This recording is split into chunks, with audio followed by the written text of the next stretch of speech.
Up NBA fans, Dom2K on the mic, and I wanted to take out some time to talk about the 2018 season because it's been a while since I talked about current events. Nothing's been happening since we heard the rumors of Kyrie Irving and Carmelo Anthony being traded. It's like the offseason was on fire and then it just stopped dead in its tracks. One of the last videos I did about current events was actually predicting some events that were going to happen in the offseason, and if you go back and watch that video, I got some of them right. So for that reason, I wanted to take time out and tell you 4 things I think are likely to happen in the 2018 NBA season. But before I get to that, I'd love to give a huge shout out to SeatGeek and thank them for sponsoring this video.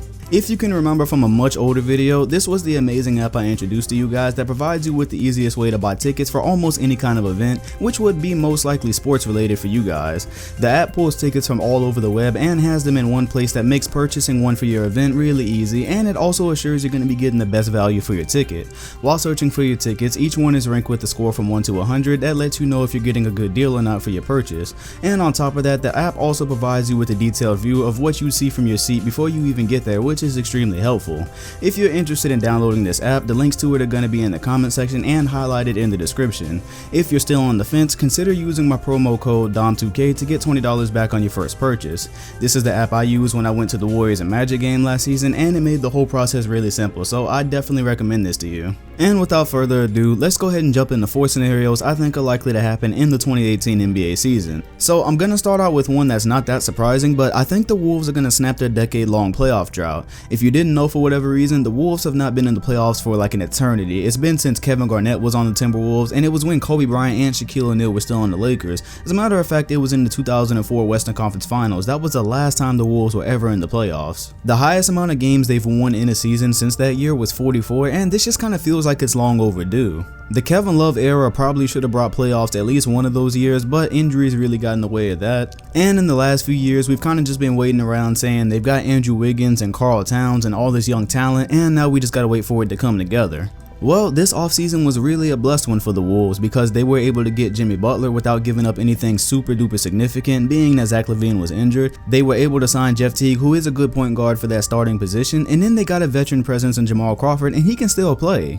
So I understand that the Western Conference is stacked more than ever because basically everybody went west and all the All-Stars play there, but if you're looking at who made the playoffs last year, some significant things happened. The Utah Jazz lost Gordon Hayward, so I expect them to definitely drop a little bit. I don't know if they're still a 51 team or a 5th seed in the West. And the Grizzlies lost Zach Randolph to the Kings, who was definitely a big part of what the Grizzlies like to do. He's a little bit older, but he was a big part of what they were running, so if I had to pick 2 teams that were probably going to drop off this year, I would say the Jazz and the Grizzlies. That opens up a perfect spot for 3 teams that are going to be fighting for that spot, I believe. And you got the Denver Nuggets, who picked up Paul Millsap. I definitely expect them to be in the running for the playoffs this year because they were actually pretty close last year. Then you've got the New Orleans Pelicans, and you have to see how that's going to work out with Rondo and Davis and DeMarcus Cousins. I'm not really sure that they made amazing roster moves this offseason, but it's definitely going to be good for Davis and DeMarcus Cousins to get an entire season together, so they're going to be fighting for a spot in the playoffs as well. But then there's the Minnesota Timberwolves, who I feel most sure about out of all those teams I just named, because you add Jimmy Butler, who has to be no less than the 3rd best shooting guard in the NBA, which he's probably the 2nd best in my opinion.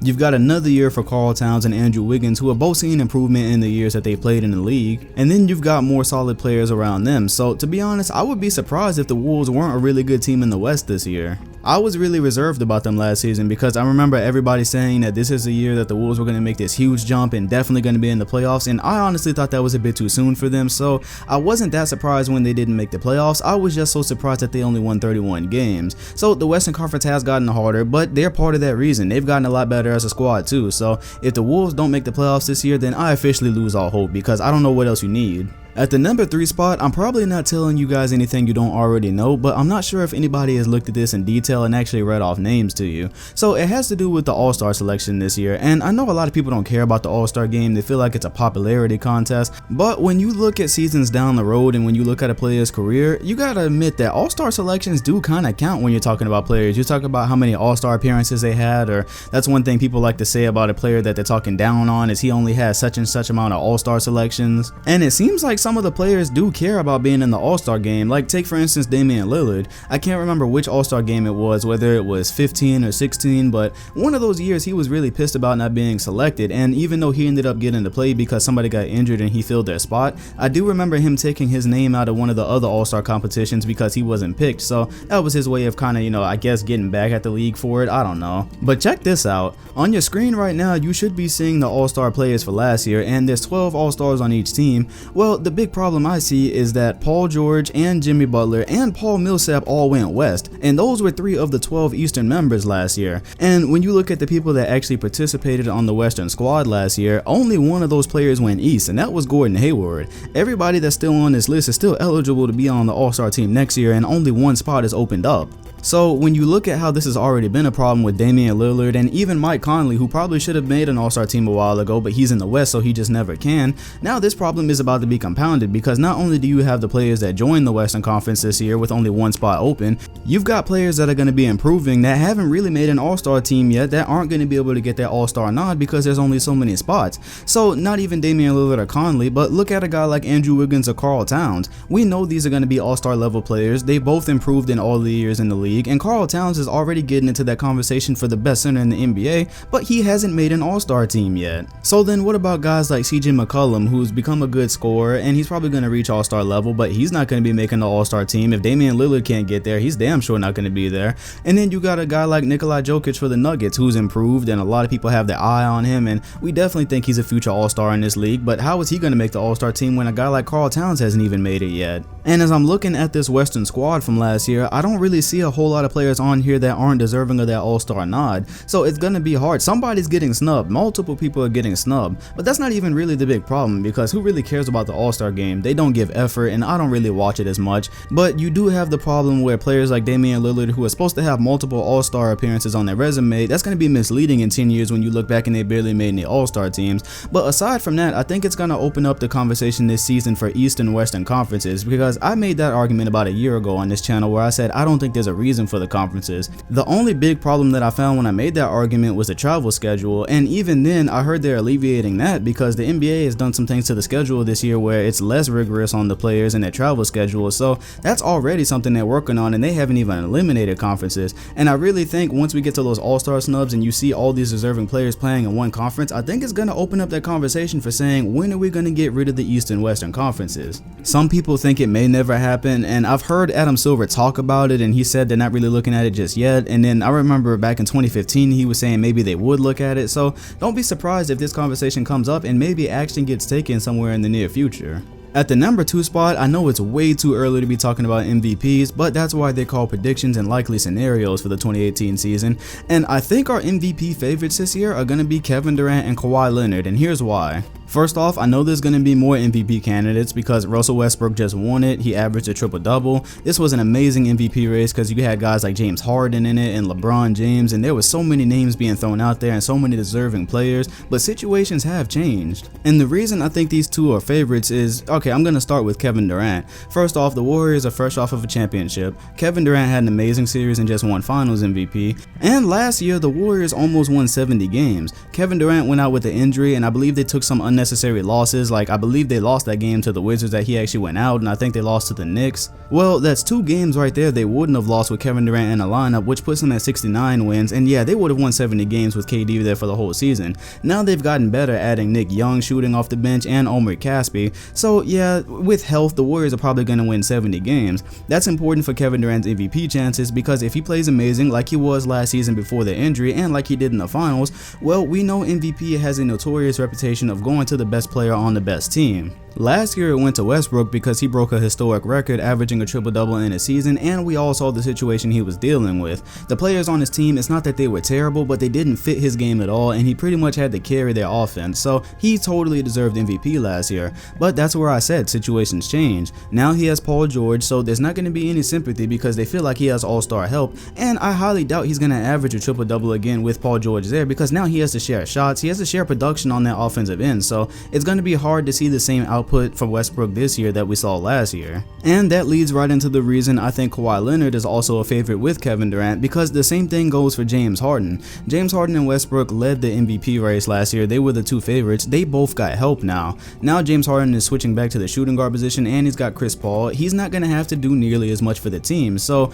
I doubt we're going to be seeing all those triple doubles and these 50-point triple doubles, all this crazy stuff Harden had to do to get the Rockets wins last year. It's just not the same anymore. So with Westbrook and Harden having that type of support, their production is probably going to go down. On the flip side of that, I don't know that the Thunder or Rockets are going to place higher than the Warriors or Spurs. I know they're not going to place higher than the Warriors unless somebody got hurt. That's definitely not happening. Warriors winning 70 games and they got the first seed. The Spurs, I think they could end up second again. I'm not sure if they're as good as previous years, but I think they could still end up second because Popovich-led teams, they pretty much never fail. And they've still got Kawhi Leonard, who we're still questioning if he's human. We don't really know yet. So with Kawhi having a great argument to be called the best two-way player in the game, and he's in conversations for Defensive Player of the Year awards, with the Spurs in the second seed, he's got a great case for MVP, especially because he's going to be the main guy there. I know they got LaMarcus Aldridge, but I don't think we see a Kawhi and LaMarcus Aldridge pairing in the same way that we see a Chris Paul and Harden pairing. I don't know if we call those the same type of duos. I think Kawhi Leonard is, I don't want to call the Spurs ever a one-man show, but I think more of the load falls on his shoulder there.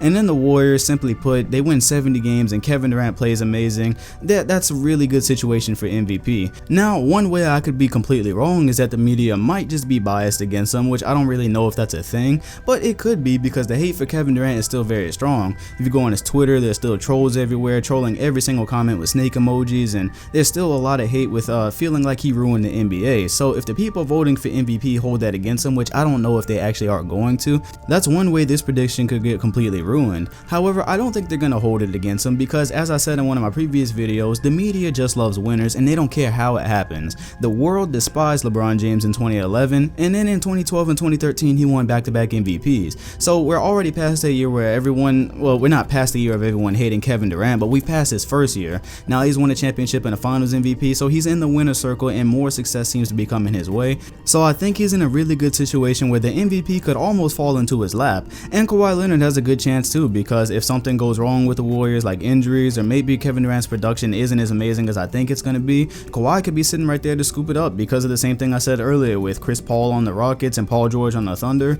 There's more load on Kawhi and he's probably going to end up second in the West, so we'll see what happens there.